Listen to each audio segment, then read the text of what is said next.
Hi. Have you ever done this before? Shared your mind like this? Have you? So, what did we all think of Stranger Things? And Millie Bobby Brown's acting evolution? That seems to be reversing in real time. I left this for a couple of weeks, so you should have seen it by now. And if you haven't, there's a 50-50 chance you're going to enjoy this video. So, where do we start?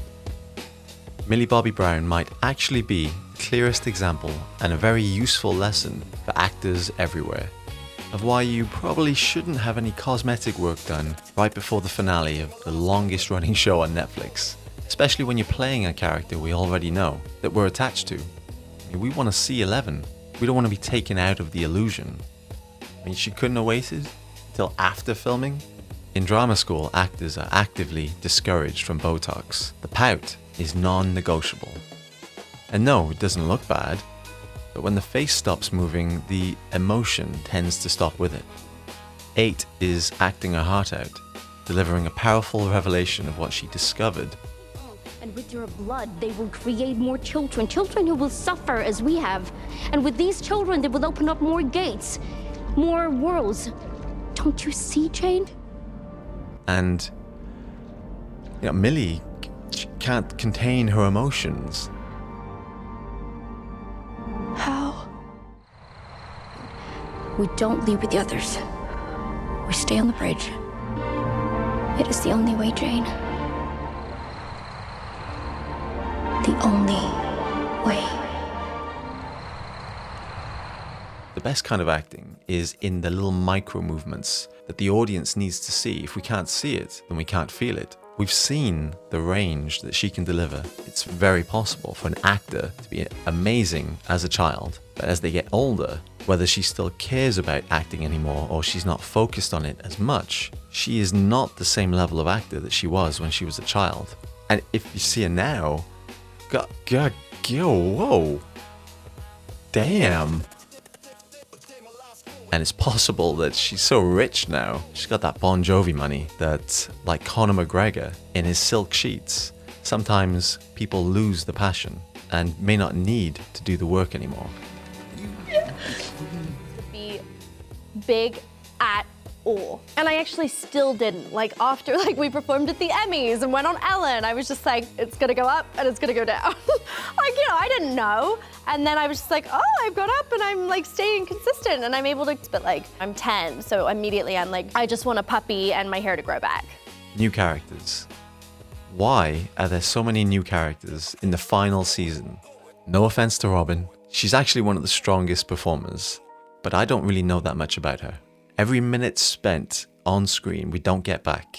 This is the final season and I'd much rather the camera was on the characters I already cared about, the ones I grew up with. And it's a shame because the story is spread so thin that we're not spending enough time with the core cast. And when that happens, we sort of lose a bit of connection with everyone. I mean, Elle doesn't even have any lines in the first half of the final episode. They pull Mr. Clark into the mix, into this life or death situation. They pull Holly into the mix. They even pull Robin's girlfriend, Vicky Dunn, into the mix. Vicky Dunn, even her, the kids. At this point, I think the creators are purposely shifting our focus. And maybe they're thinking about some kind of spin-off, which I don't like, but they've already stretched the show across more than a decade. So why wouldn't they? Netflix needs Stranger Things. It's one of their main cash cows. The show as a whole has tone problems and forced writing. Or is it forced tone and writing problems? There's lots of dragging things out. They could have done it in 2 volumes, but clearly they wanted to drag it out over the holidays. They must have done the heist movie routine about 4 times in this last season. They have this problem, end of the world shit, and they gotta meet up. Wherever they get these locations, they need room for everyone. They all get their little one-word quips in and jokes while approving of the plan. Mike has a go at leading first, Joyce gets to have a go, Dustin gets to present to the class, he has a good time. Anyone else? The rest of the group nodding along, camera panning around as everyone approves. You get the idea. He's gonna move worlds tonight. Well, get in there. This definite feeling of rehearsal, with the jokes, little epiphanies that they get, and they really advanced as a group. I mean, they're outdoing the military and the scientists.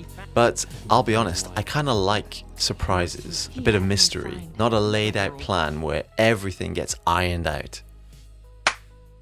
Big Willie. And now it's time for the main man. He's one of the strongest actors in the show.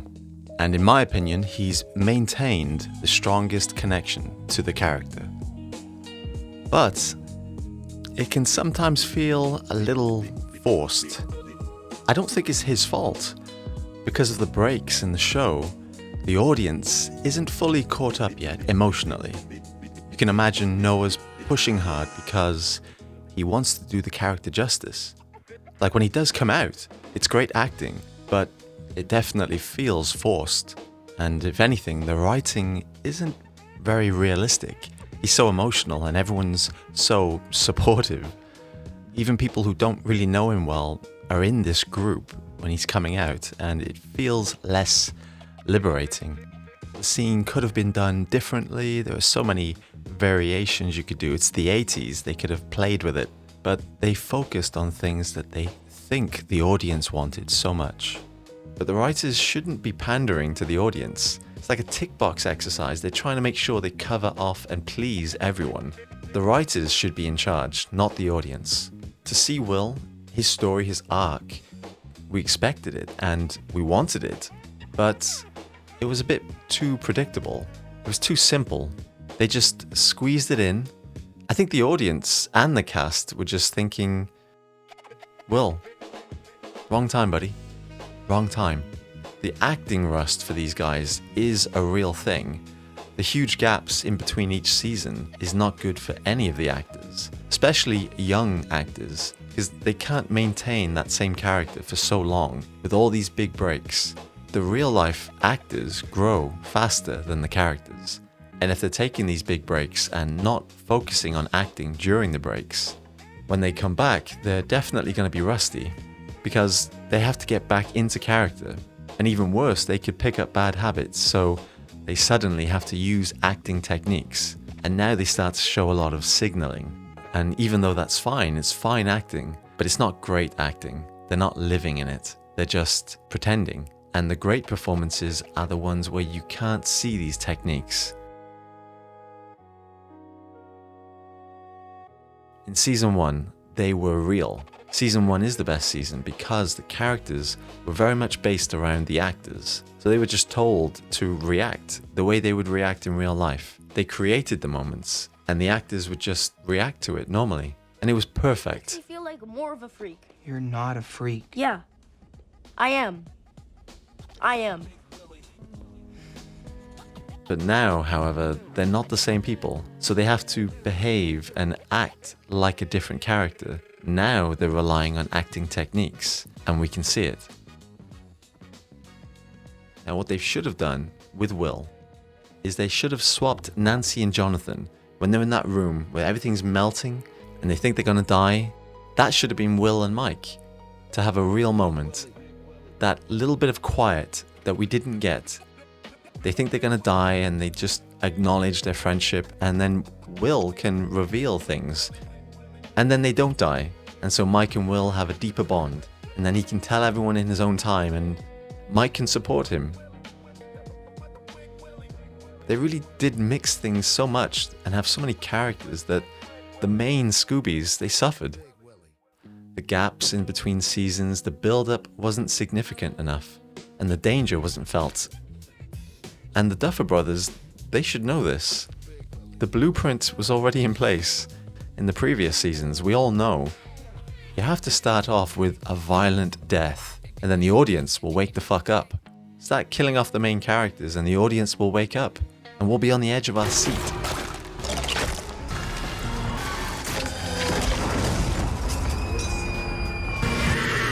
They attempted it with Mommy Wheeler, and it was great, but then later they just revealed that she's fine, and that was a huge mistake. They could have set the tone for the entire show. My biggest annoyance with the writing was that they gave Will Vecna powers, and I dug it, but then they squandered it. He could have had some epic fights and action scenes, but no, they just made him walk along like everyone else, like he's normal, and cry, but he's not normal. He's a superhero, and he could have done so much more. I'm personally not here for the other people, I'm just here for the core group. I just feel like the writing was not deep enough. Will's character didn't get the full depth that he deserves. Mikey. Now, I've made 3 videos now talking about what I think about Mike's acting from season 1 onwards and how his acting gets worse over the years. And I'm sorry to say, guys, that this final season, his acting is great in the final episode. It's awesome. And I kind of think like I was wrong about Mikey. I said he didn't really have a role, that he was just Elle's boyfriend, and that wasn't enough for the character, for the actor, trying to discover who he is, while finding out that the end of the world is coming and he's got a superhero girlfriend. He handles it all really well. He's actually kind of awesome. Good job, buddy. Dustin, this guy, what a range he showed in this series that we haven't seen before. The pain, the trauma that he went through after Eddie's death. It's a bit depressing actually, but he plays it so good. And I even liked Steve in this season because of Dustin. It helps when you have a good relationship to improve the characters and bounce off, which also confirms how bad Nancy is, because Jonathan, paired up with Nancy, his character just suffers. Jonathan's such a good actor, and when he's paired up with another great actor like Will, his performance is outstanding. And I really don't like how they made Jonathan into such a little wuss with Nancy. Letting her make every decision, letting her do all the leading. He just appeared lost, like just nothingness. Like, remember Jonathan in season 1? You could see his distress and his love and caring for Will and his mum, and just takes a step back. And he doesn't even speak to his mum in the last season. I just find that disappointing. The first season was all about family, connection, the love and the struggle that they were all going through together, and it's just not the same anymore. Nancy, what can I say? Her character just loses all likability. And I don't think it's the actress's fault, it's the writing. I mean, does anyone want to tell me what this is about? What this makes no sense. The ending. There's a bunch of questions that everyone's talking about. The military, Sarah Connor, where'd she go? The rock, are there any more of those rocks? But me? I'm not fussed. I'm really only interested in Mike, Will, and Elle, just the Scoobies. Mostly, I was exhausted by the end of it. It wasn't released until like 1 a.m. in the morning, and it turned out to be a 2-hour movie, so I was pretty happy to go to sleep. And now it's over, I don't have any questions. I'm not really wondering anything. I mean, they spent the last 20 minutes of the show going into every character and telling us what they're doing now, where they're going, what they're gonna do in the future. So, I'm good. The writers didn't give us the gift of wondering, so... yeah. Oh, Elle. Which I actually think is the worst, because I liked that she was the hero, and that she was the tragic figure in the show. She really was the superhero, physically and emotionally. I wanted to celebrate her as the hero who saved the world, who saved them all, and sacrificed herself to prevent this ever happening again. So the idea that she just tricked everyone and potentially is out there somewhere, and all this shit just starting over again, it's just all a bit too careful from the writers, trying to please everyone. They're just too afraid to let us sit with uncertainty. And for a show that was built on mystery and fear, and not knowing what comes next, they kind of kill it. Anyway, it's been a fun ride. I'm not disappointed about any of it. I'm just kind of over it, I guess. Anyway, those are my thoughts. Let me know your thoughts in the comments, and thank you for watching, and I'll see you on the next one.